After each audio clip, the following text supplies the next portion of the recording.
I knew something was seriously off the moment Ethan didn't come home until well past midnight that Tuesday. He didn't slam the door or vent like most husbands would. He just hung his windbreaker on the hook by the garage, set his leather portfolio down like it weighed 1,000 pounds, and stood at the kitchen window, staring into the backyard like he was watching a wildfire no one else could see. I didn't push. I'd seen that exact hollow stillness twice before. Once when his dad passed, and again when the accounting firm he'd given 15 years to downsize him out in the middle of the pandemic. Ethan had always been the guy who quietly kept everything from flying off the rails. In Sunnyvale Estates, that meant he was the HOA treasurer who actually read the bylaws cover to cover while everyone else treated them like decorative lawn signs. His role sounded about as exciting as watching grass grow to the rest of the cul-de-sac crowd. But Ethan treated every line like it was sacred. While the other board members were busy hosting wine and cheese welcome nights and posting filtered Instagram stories about community spirit, Ethan was buried in spreadsheets, vendor contracts, and a master governing documents. There was a reason the pool chemicals never ran out, the streetlights never flickered, and the annual audit always came back clean. Because Ethan never left anything to chance. He didn't raise his voice at meetings. He didn't grandstand. He just did the damn work, reading every single page of every single expenditure request that came across the board table. Real quick, if you're new here and haven't smashed that like button yet, do it now. I know 97% of you don't, but it actually helps keep stories like this alive. Thanks for being here. That particular Tuesday night, Ethan had been reviewing the Q3 reserve packet, a thick stack of invoices, sign-off sheets, and flagged items he assembled every quarter himself. He always did it in the home office with the door cracked, so I could hear the soft clicking of his mechanical keyboard like white noise. The rhythm was comforting until it wasn't. He'd cross-check payment cycles for landscapers, reconcile the special assessment ledgers, and, most importantly, reconfirm the dual authorization protocol buried in Article 5.2b of the CC and RS. That single paragraph stated every expenditure over $5,000 required signatures from both the president and the treasurer. One line. One ironclad line.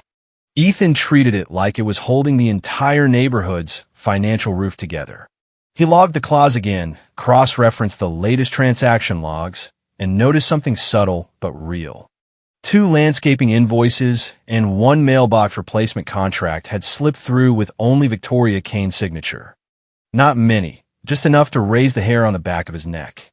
He highlighted them in red, updated his private deviation tracker, color-coded the breaches, and drafted a polite memo titled Preliminary Review, Potential Violations of Article 5.2b. No accusations. Just facts, screenshots, timestamps. He emailed it to the board attorney, CC'd the president, and filed it in his encrypted contingency covenants folder. Then he moved on to polishing the disclosure about the new irrigation system overpayments. The next morning he poured my coffee before his own, kissed my forehead, and said, "Don't let me forget to deadhead the roses tonight." I didn't know it yet, but that was the last morning he'd hold any real signing authority in Sunnyvale Estates.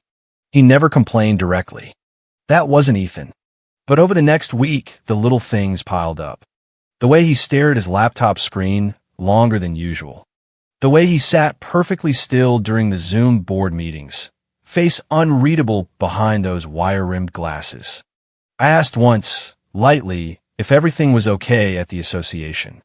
He shrugged. New president thinks the old processes are slowing us down. Wants to be faster. More agile. I raised an eyebrow. Agile? Isn't that how people tear their ACLs? He gave the tiniest smile. Yeah. And some of us are still the brakes whether they like it or not. The first time I saw Victoria Kane in action was at the annual meeting.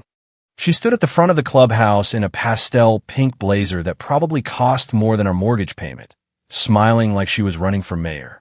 Sunnyvale deserves to shine brighter. She cooed into the microphone while the PowerPoint behind her flashed pictures of generic stock photos labeled Community Glow Up Initiative.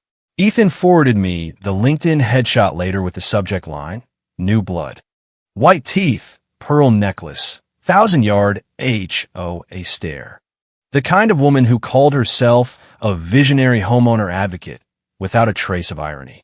Victoria came in hot.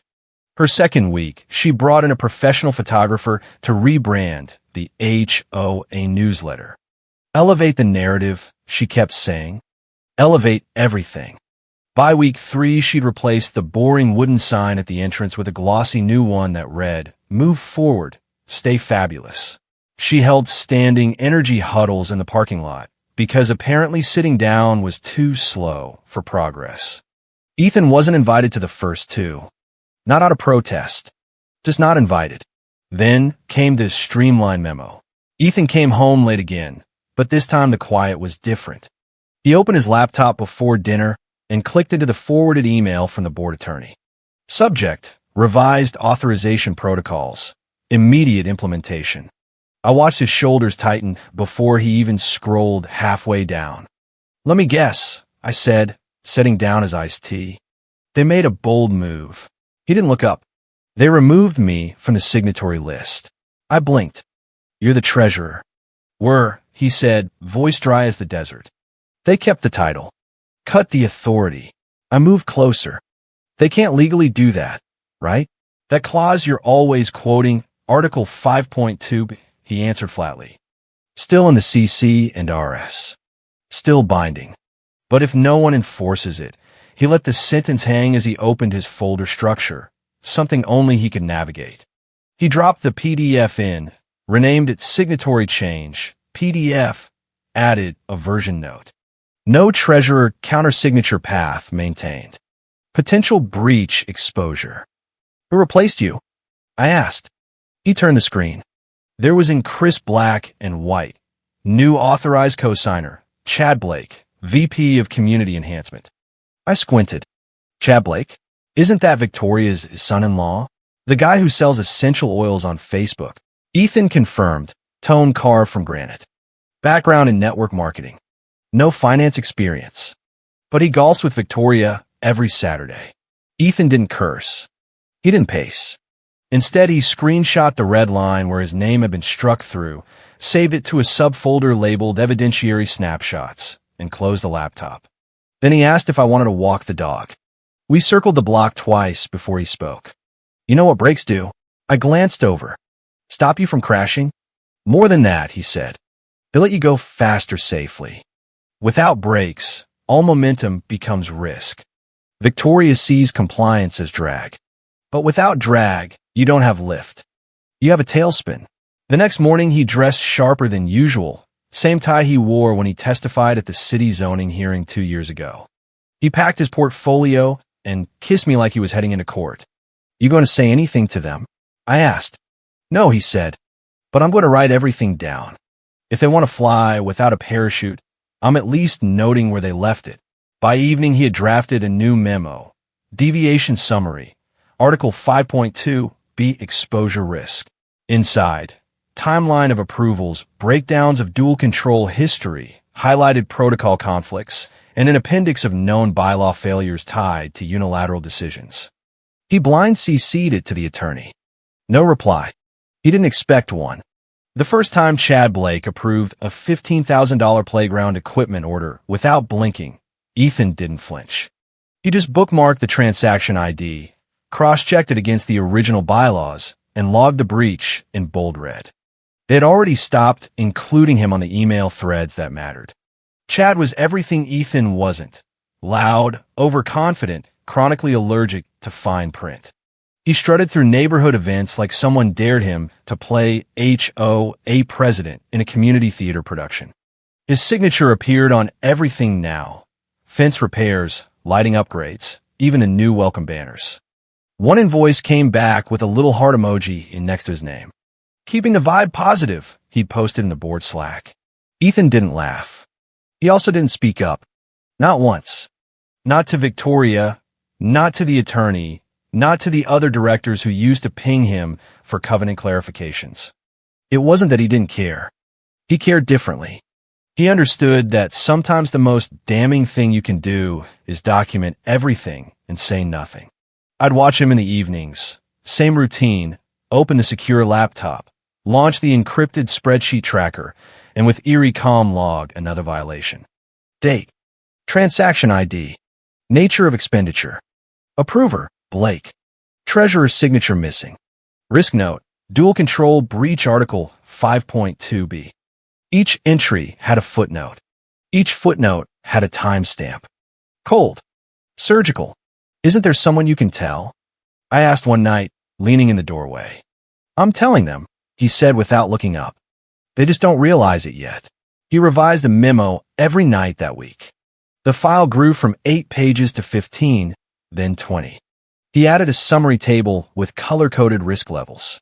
By Friday, almost every row glowed red. He renamed it Deviation Summary, Article 5.2b, Exposure Risk, Final. Not because it was over, but because he knew no one would read the next one. He sent it again, this time with read receipts. 3 opens. No replies. That night over dinner, he told me something that still sticks. People think silence means apathy. Sometimes it's just the sound of everything being recorded. He went back to work after that, added an appendix detailing the original signatory structure from when the reserve line of credit was first negotiated with the community bank. He embedded screenshots of the governing documents, highlighted the relevant paragraph in yellow. All drawdown requests shall require active contemporaneous signatures from the president and treasurer. No exceptions. Then he did something new. He printed 3 copies. One for his personal records. One sealed in an envelope marked if I am removed. And the third, well, I only found out later where it ended up. You don't think they'll fix it? I asked. He shook his head. They think speed is strategy. That rules are just words you use to scare cautious people. But the brakes are still there. They just won't see them until the road runs out. Victoria called it the glow-up blitz. She stood up in the middle of an all-hands neighborhood meeting, her 4th in 2 weeks, and unveiled the blueprint like it was the D-Day of backyard renovations. Bright slides, upbeat music, buzzwords that made actual homeowners twitch. 3 new playgrounds, upgraded fencing, and a state-of-the-art community pavilion by Labor Day, she announced. We scale now, or the property values stagnate. Chad stood behind her, arms crossed, hype man grin plastered on. He called it phase-forward financing. What it actually was, a $250,000 rolling line of credit from the community bank, sliced into 7 tranches over 6 months, each contingent on satisfactory quarterly covenant reviews. Ethan read the fine print while Victoria did her LinkedIn victory lap. Clause 4.3a. Quarterly covenant compliance must be certified by both president and treasurer prior to subsequent disbursements. That alone should have stopped them. It didn't, because Victoria thought certifications were just paperwork. And Chad was too busy signing vendor agreements with companies whose names he couldn't pronounce. By the end of the week, 2 draws had already cleared. Nearly $80,000 approved, dispersed, and halfway spent on playground equipment Ethan hadn't even seen specs for. He noticed it by accident, cross-checking a vendor onboarding doc with a shipping invoice that hadn't hit the approval queue. Pre-approval logistics, Chad had called it like that was a real thing. Ethan logged it, color-coded it, updated the memo. But this time he didn't stick around to watch it get ignored. On Monday morning, he booked PTO, 5 days, first time in 2 years. No beach, no travel, just time.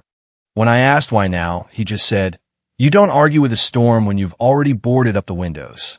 Before he logged out that afternoon, he forwarded the updated deviation summary to the full board distribution. This version had something new, a timeline header on every page. Date, time, approver, nature of transaction, risk rating, highlighted section references. He even included a 1-page executive summary titled Non-Compliance Exposure, Active Covenant Breach Potential. He blind CC'd a private email, not his own.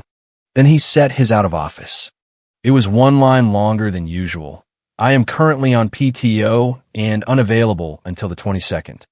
For issues involving governing documents or transaction authorization, please refer to Article 5.2b in the Master CC and RS. I asked if he really expected anyone to read that far. They won't, he said. but it'll be in the record when someone asks why no one saw it coming. He stepped out that evening lighter than I'd seen him in months. We had dinner at the little Italian place downtown.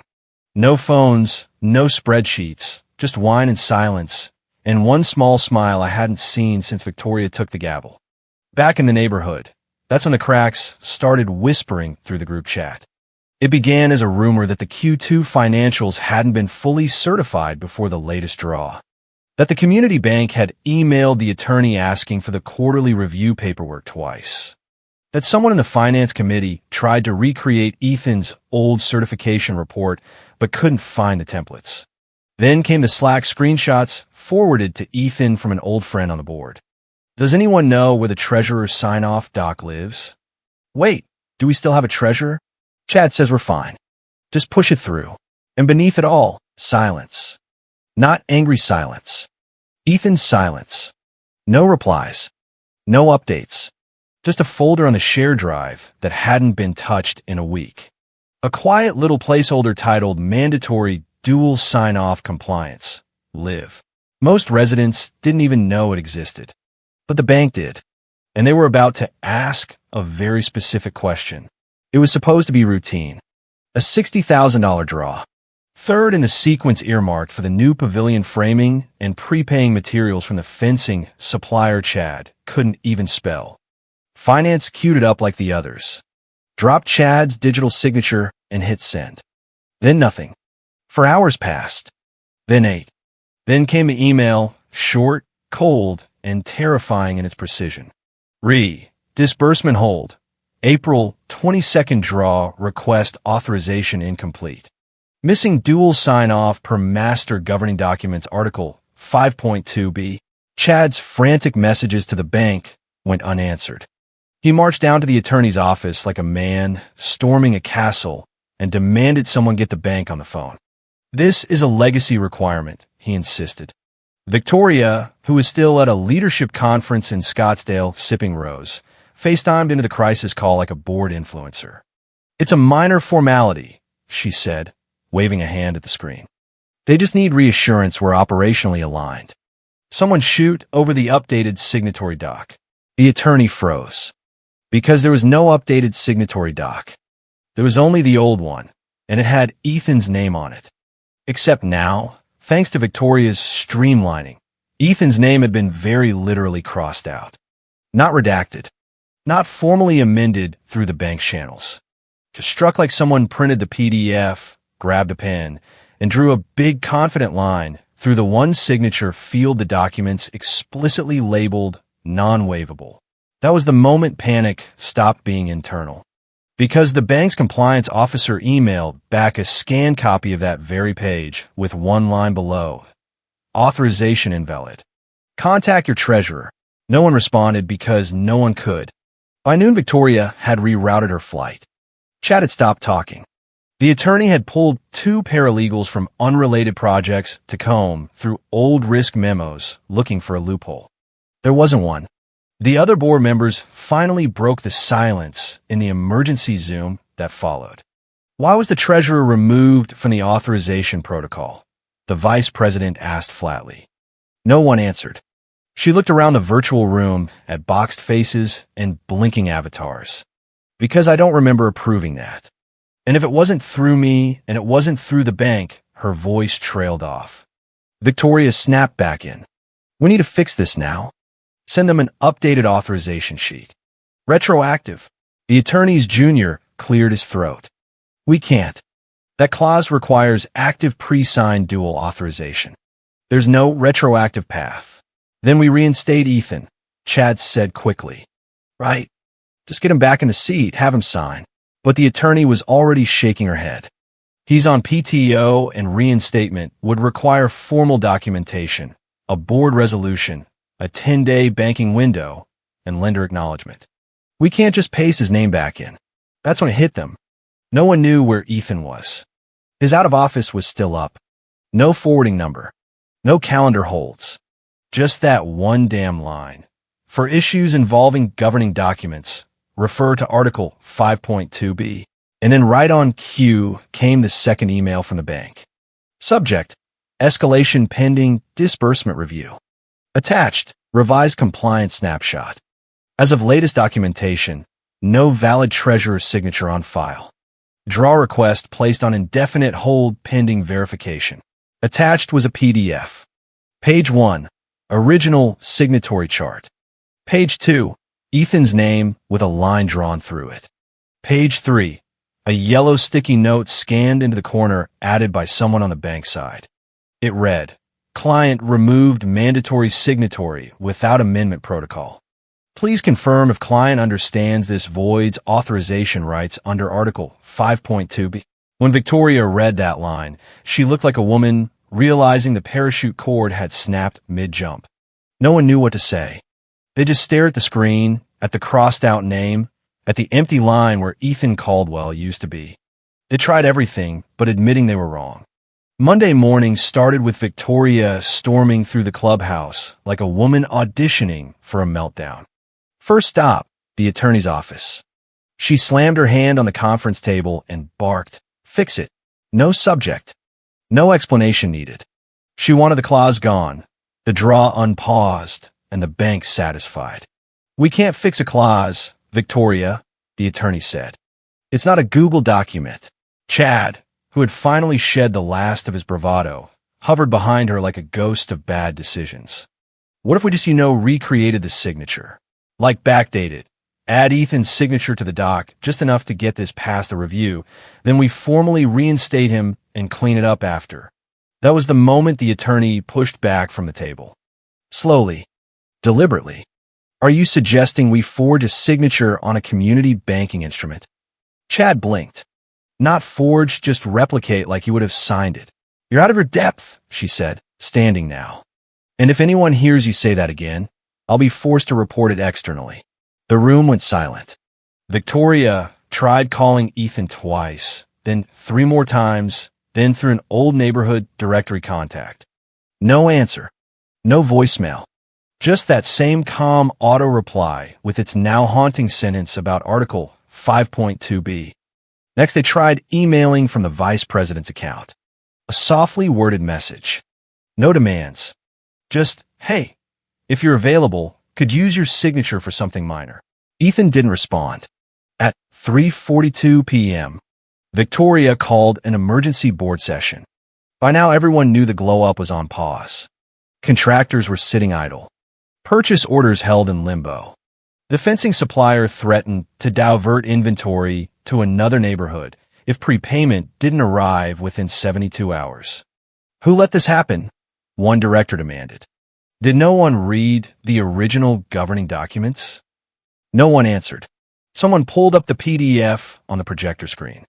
The room dimmed as the document loaded, black and white and brutally clear. Master CC and RS. Dual control signatory terms. Article 5.2.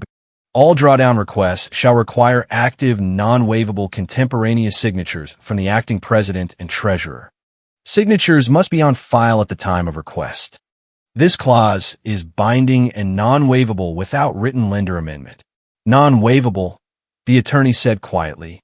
"I thought that language was standard," Victoria replied, looking paler now. "Everyone signs these things." "Yes," the attorney said. "And everyone reads them. Or was supposed to."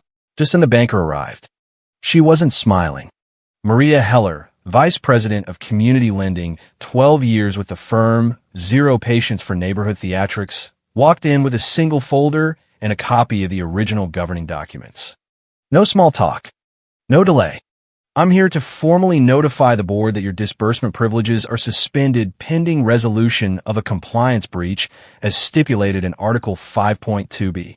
She held up the folder. "This is your original signed agreement. These are your draw histories. These," she added, sliding forward the latest request, "are your missing authorizations." She flipped to the final page. "And this is where your treasurer was supposed to sign, but cannot, because you removed him without process, without filing, without amendment." Victoria opened her mouth. "Don't," Maria said flatly. "I've heard every excuse, every version of we thought it didn't matter. I'm not here for rationalizations. I'm here because you breached a clause you didn't write, but did agree to, and now you have no one authorized to sign for the treasurer's side. I'd suggest figuring out who your treasurer actually is, because right now you don't have one. She packed her folder, stood up, and looked around the room. The door clicked shut behind her. Outside, Chad sat slumped in a hallway chair, staring at his phone, still hoping for a reply that wouldn't come. Victoria didn't look at him. She didn't look at anyone. Because now, finally, she understood what Ethan had meant all along. The breaks weren't advisory. They were the last thing between control and collapse. It was an intern who found it. 2 days into the freeze, with the draw still locked and the glow-up plans on ice, the attorney ran out of excuses. She assigned everyone in the office to scour the compliance archive for anything referencing Article 5.2b. Most were looking for loopholes. What they found instead was Ethan's voice, quiet, methodical, and entirely ignored.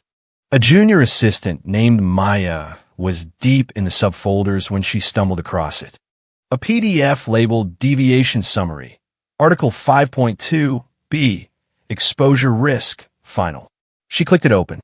First page, a red banner at the top that read Urgent for immediate review. Second page, a table itemized by date, amount, and signature status, meticulously cross-referenced to the governing documents. Third page, full redline edits on the original signatory policy with annotations in the margins. No active dual signature present. Risk exposure elevated to default trigger. And at the bottom of every single page in the footer, one line repeated over and over like a drumbeat. Without active treasurer countersignature, all drawdowns may be void.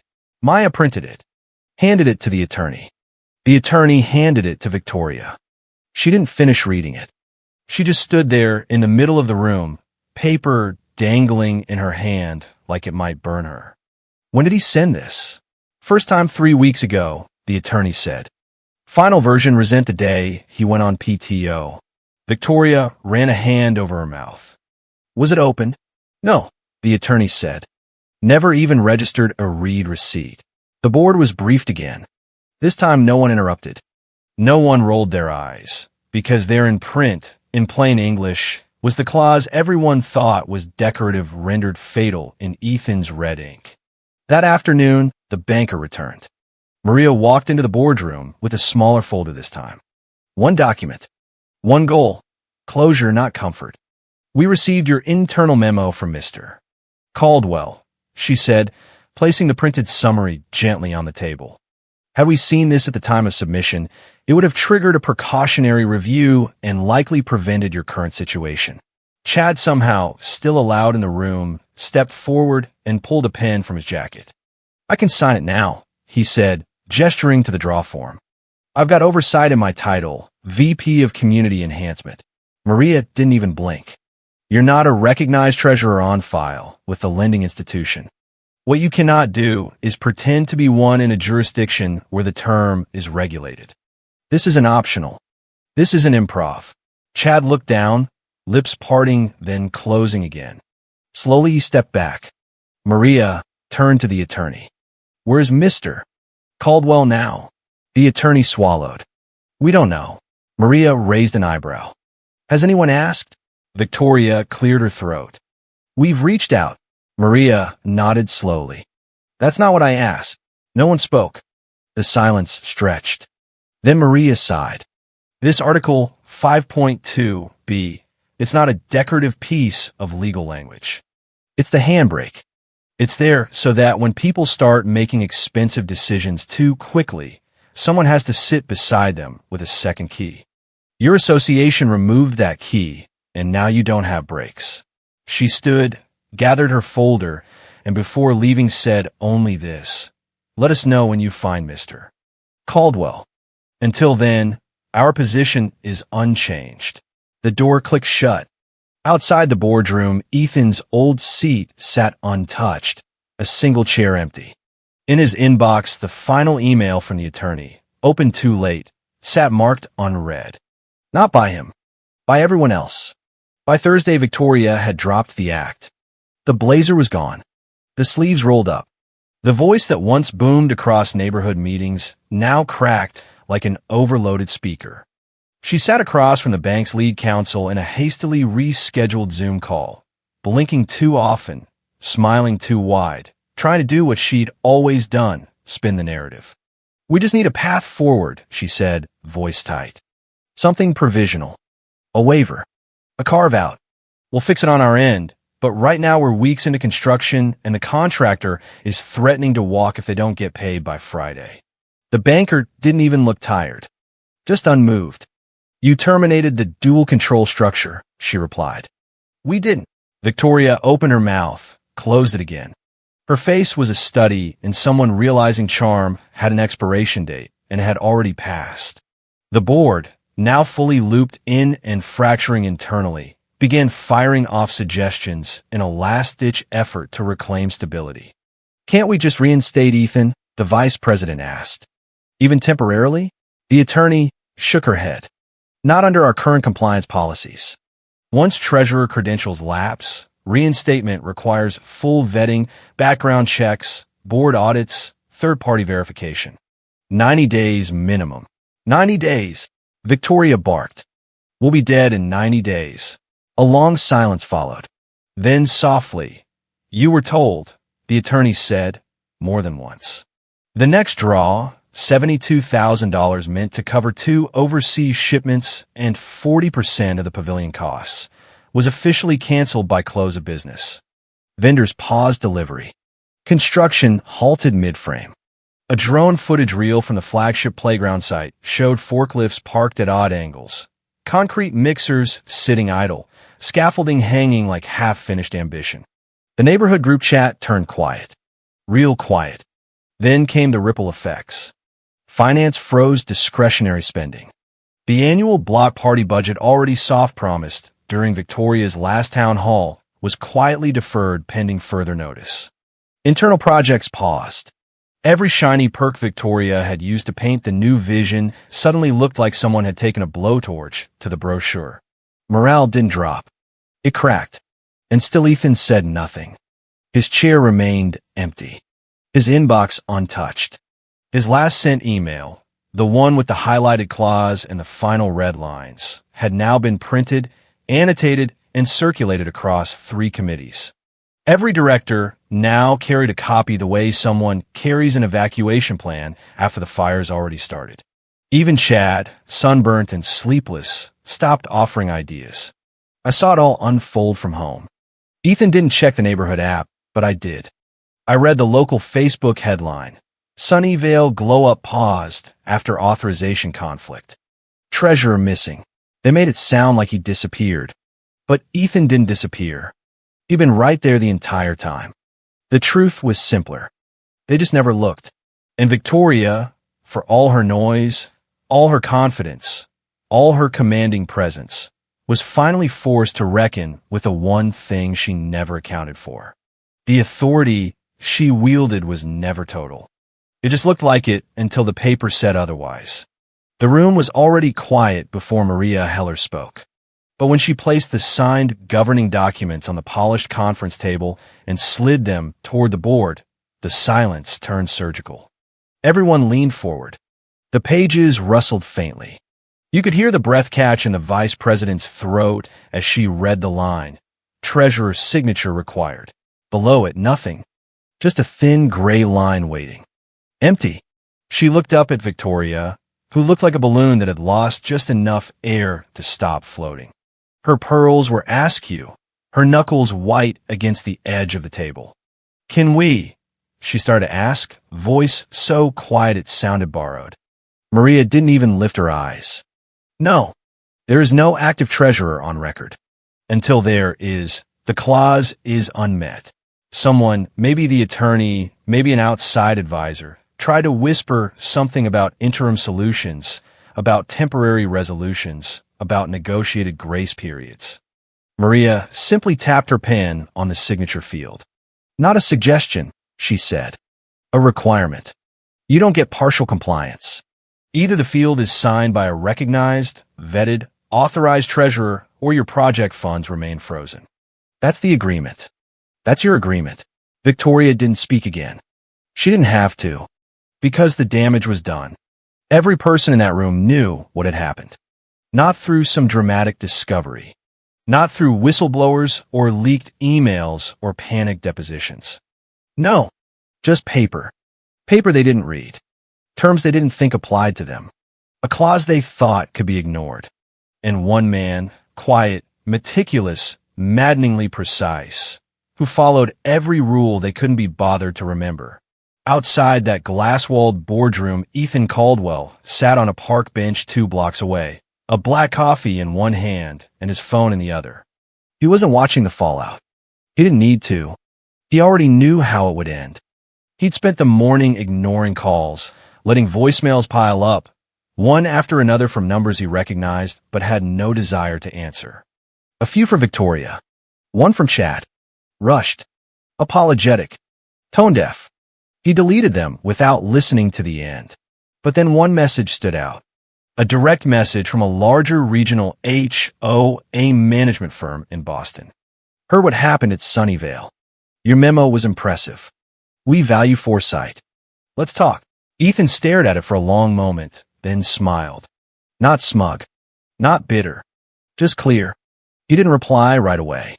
He closed the app, took another sip of coffee, let the breeze pass over him. Back in the boardroom, the final version of the agreement remained on the table, signed by the president, endorsed by legal, stamped by the lender. And still that one field stayed blank. No one could fill it because the only person who could had already walked away. Not in anger, not for revenge, but because when you remove the brakes, you don't ask the road to forgive you. You just hope the crash doesn't kill the neighborhood. Ethan never looked back. He didn't need to, because in the end, turns out streamlining approvals only works when you don't delete the treasurer. And somewhere in Sunnyvale Estates, the grass is still perfectly mowed, the mailbox is still the approved shade of beige, and Victoria Kane is learning the hard way that the quietest residents keep the loudest records. The Glow-Up project? Still on hold. The special assessment? Still frozen. The Karen's crown? Slipping. And the rest of us? We're just sitting back with our perfectly compliant lawns, sipping coffee, and finally, laughing at the show.